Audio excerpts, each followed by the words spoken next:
अस्सलाम वालेकुम। YasinSanalysis.com के प्लेटफॉर्म पर आपके साथ यासीन हाजिर है और ये चैनल है YouTube जिसका नाम है NI ऑन मार्केट।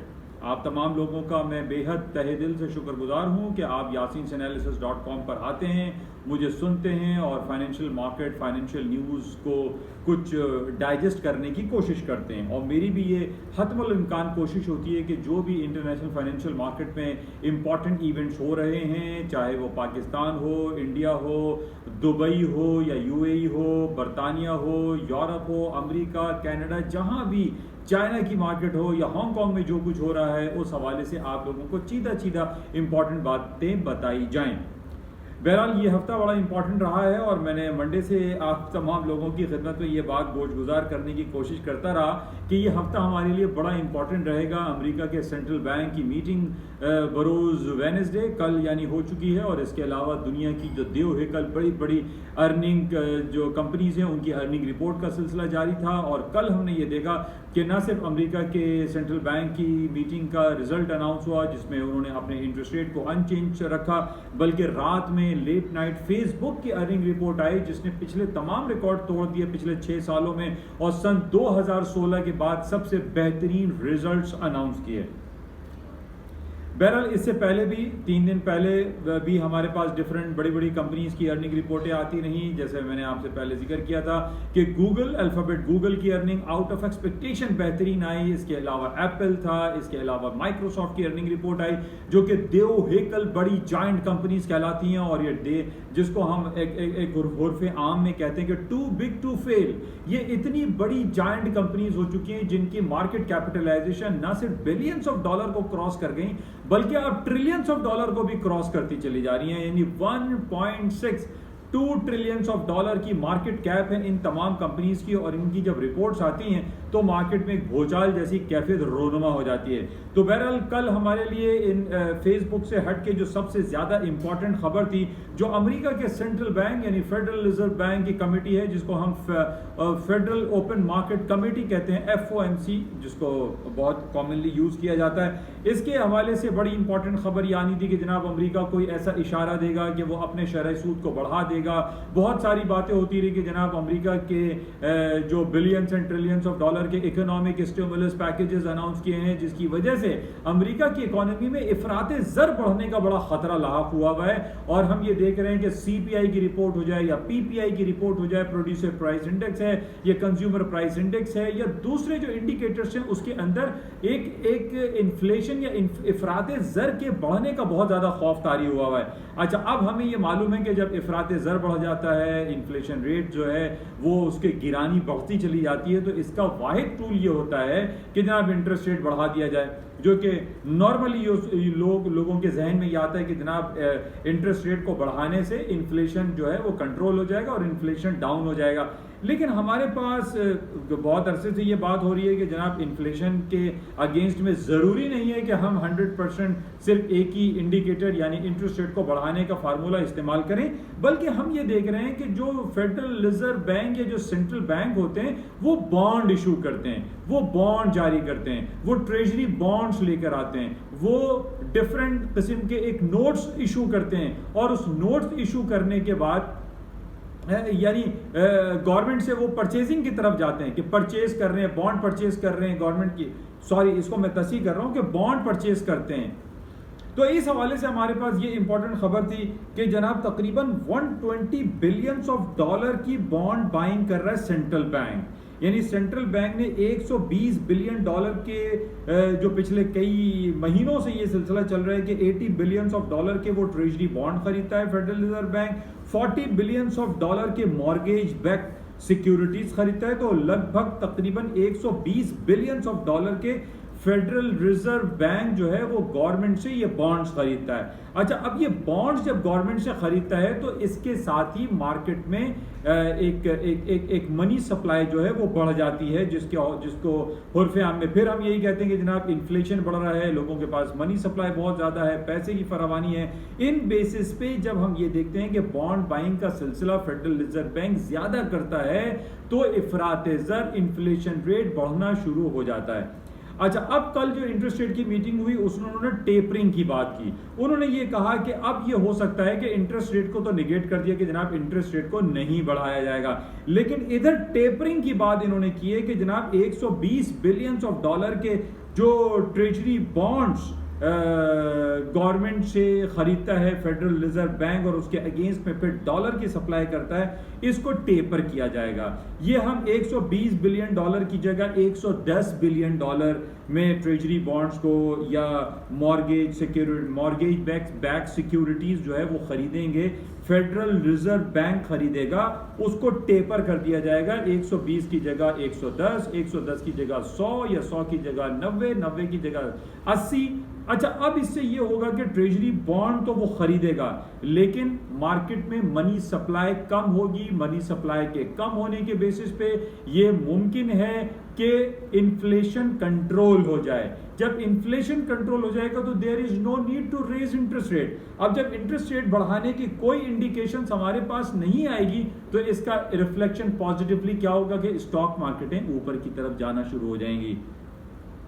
और यही कुछ सूरत हाल हम देख रहे हैं। कल भी और बल्कि 2 दिन कबल भी जब ये खबरें आई कि जनाब अल्फाबेट गूगल की अर्निंग, माइक्रोसॉफ्ट की अर्निंग और एप्पल की अर्निंग आउट ऑफ एक्सपेक्टेशन जबरदस्त आ गई, तो उसके बाद लोगों में यह ख्याल आया कि जनाब फिर इन्फ्लेशन बढ़ जाएगा और इंटरेस्ट रेट बढ़ाने की तरफ हम चले जाएंगे। लेकिन कल की जो बातें हुई हैं, कल जो रिपोर्ट्स आई हैं, कल जो FOMC की जो कमेंट्स आए, उसमें इस बात का इआदा किया गया है कि वो अपने बॉन्ड बाइंग के सिलसिले को टेपर करेगा। ये देखिए, बड़ा समझने की जरूरत है कि बाद मैं खुद भी कंफ्यूज हो जाता हूं कि ये टेपरिंग क्या है और बॉन्ड बाइंग क्या है और फेडरल रिजर्व बैंक क्या कर रहा है। तो इसको बड़ा गौर से समझने की जरूरत है कि फेडरल रिजर्व बैंक परचेज करता है, बॉन्ड को खरीदता है, ट्रेजरी बॉन्ड को खरीदता है, मार्केट जो मॉर्गेज बैक सिक्योरिटीज होते हैं उनको वो खरीद के मार्केट में उसको नोट सप्लाई करता है, डिफरेंट अपनी मनी सप्लाई को जो है वो मार्केट में फेंकता है, जिसकी वजह से इन्फ्लेशन या अफरातज़र बढ़ता है। इस बात को समझने की बहुत ज़्यादा ज़रूरत है। अब इसी वजह से अब यहाँ पर लोग कह रहे हैं कि जनाब अभी तक तो इंटरेस्ट रेट के कट होने की या बढ़ाने की कोई बात नहीं हो रही है, लेकिन यहाँ पर हम टेपरिंग की बात कर रहे हैं। हम यहाँ बात कर रहे हैं कि जनाब अब जो बॉन्ड बाइंग का सिलसिला उसको टेपर कर दिया जाएगा, उसको कम कर दिया जाएगा ताकि इफराते ज़र को कंट्रोल किया जा सके। और इसका पॉजिटिव रिजल्ट क्या आ रहा है? स्टॉक्स में तेजी आ रही है। जरूरी नहीं है कि इंटरेस्ट रेट को बढ़ाया जाए तो तभी जो बढ़ाने से स्टॉक मार्केटें जो है वो नीचे की तरफ आ जाएंगे, लेकिन जब इंटरेस्ट रेट बढ़ाने की कहीं कोई बात नहीं हो रही है तो ये पॉजिटिव है स्टॉक मार्केट के लिए। और इसी तरीके से सिर्फ सिंपली हम इन्फ्लेशन को जब कंट्रोल करने की बात कर रहे हैं तो बॉन्ड बाइंग को टेपर कर दिया जाएगा। जब टेपर कर दिया जाएगा तो इंटरेस्ट रेट भी अपनी जगह पे खड़ा रहेगा, 0% पे खड़ा रहेगा और इन्फ्लेशन डाउन साइड पे चले जाएगा। जब इन्फ्लेशन डाउन साइड पे जाएगा तो there is no need to raise interest rate. इस बात को समझने की जरूरत है। और इसी वजह से आज हम देख रहे हैं कि सुबह से स्टॉक मार्केट है, चाहे वो जापान हो, अमेरिका हो के फ्यूचर्स हो या यूरोप की मार्केटें, वो अपने हाईज को टच कर रही हैं, तारीख की नई बुलंदियों को छूती चली जा रही हैं। अच्छा, इसके अलावा जो आज हमारे पास जो इंपॉर्टेंट इवेंट है वो भी आने वाला जो इंपॉर्टेंट इवेंट है, 3 इंपॉर्टेंट इवेंट हैं आज की तारीख में, याद कर लीजिए। शाम 5:30 बजे अमेरिका का GDP ग्रॉस डोमेस्टिक प्रोडक्ट के रिजल्ट आ रहे हैं जो कि तकरीबन 2% इजाफा हो रहा है। दैट्स वेरी ग्रोथ जो है आप ये देख रहे हैं कि अमेरिका की इकोनॉमी में बहुत ज्यादा सिरायत करती चली आ रही है। तो बहरहाल ग्रोथ अच्छी चीज है।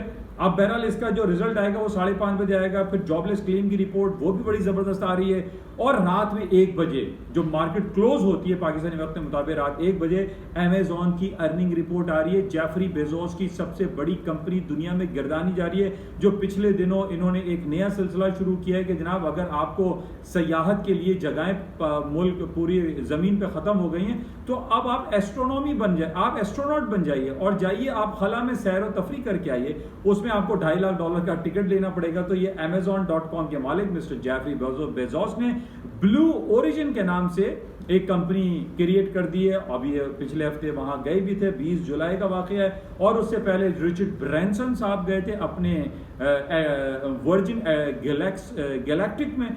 तो ये तमाम सी चीज़ें आप देखें, जो अगर आप एक माहौल चेक करते हैं, पूरी दुनिया के जो सेंटीमेंट चेक करते हैं, तो आपको पॉजिटिव सेंटीमेंट्स मिलते हैं। इन्हीं बेसिस पे मैं आपसे बहुत अरसे से यही बताता चला आ रहा हूँ कि जनाब स्टॉक मार्केटों में तेज़ी है, सोने, चांदी, करेंसीज और इसके अलावा जो कमोडिटी आइटम है, इसमें कहीं कोई कमी वाक़ई होती हुई दिखाई नहीं दे रही।